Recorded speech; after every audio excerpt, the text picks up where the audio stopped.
গাজীপুরের কাপাসিয়া উপজেলায় এক প্রবাসী স্ত্রী ও সন্তানসহ একই পরিবারের ৫ জনকে গলা কেটে হত্যা করেছে দুর্বৃত্তরা। গেল রাতে উপজেলার রাউতকোনা গ্রামে ঘটনা ঘটে। তবে গৃহকর্তা ফোরকান মিয়াই তার স্ত্রী ৩ সন্তান ও শ্যালককে হত্যা করেছেন বলে অভিযোগ করেছেন স্থানীয়রা। ঘটনার পর থেকে স্বামী ফোরকান পলাতক রয়েছেন বলে জানান জেলার অতিরিক্ত পুলিশ সুপার আসাদুজ্জামান। আতিকুর রহমান আমিনের তথ্যচিত্রে আরও জানাচ্ছেন মিশাল বিনতে আনোয়ার।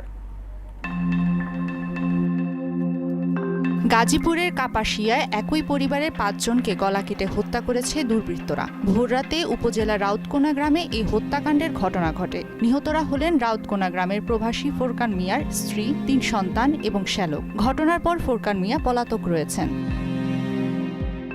প্রত্যক্ষদর্শীরা জানান, ভোরে ঘরের মেঝেতে ৩ শিশু, নারী ও এক যুবকের মরদেহ পড়ে থাকতে দেখা যায়। আন্টিরে ডাকলাম, পাইনি। তারপরে ব্যালকনি আইলাম, ব্যালকনিতে পাইনি। যে সময় ভিতরে ঢুকে দেখি পর্দা সরাইছি, পর্দার সাইডে তারা বাইন্দা মানে গ্রিলের সাথে বাইন্দা রাখছে। স্থানীয় লোকজন আছে, তারা আইনশৃঙ্খলা লোক সহ আমরা ভিতরে ঢুকলাম। ভিতরে ঢুকে দেখলাম যে ৫টাই মার্ডার। পুলিশ জানায়, হত্যাকাণ্ডের রহস্য উদ্ঘাটন এবং জড়িতদের গ্রেফতারের অভিযান শুরু করেছে। এই ঘটনায় জড়িতদের শনাক্তে কাজ করছে আইন শৃঙ্খলা বাহিনী। তার নাম ফোরকান, বাড়ি গোপালগঞ্জ জেলায়।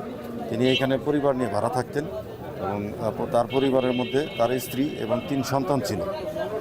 তারা প্রত্যেকেই নিহত, আপনারা দেখতে পেরেছেন ইতিমধ্যে, এবং সাথে তার গ্রামের বাড়ি থেকে আসা তার শ্যালক রয়েছে, এই শ্যালকও নিহত। আর ঘটনার পর থেকেই ফোরকান পলাতক রয়েছে। এ কারণে আমরা ধারণা করছি যে এই ফোরকানই এই ঘটনা ঘটিয়ে পালিয়ে গেছে। এলাকায় আতঙ্ক ও শোকের ছায়া নেমে এসেছে। দায়ীদের শাস্তির দাবি জানিয়েছেন নিহতের স্বজন ও স্থানীয়রা। মিশাল বিনতে আনোয়ার, মোহনা সংবাদ।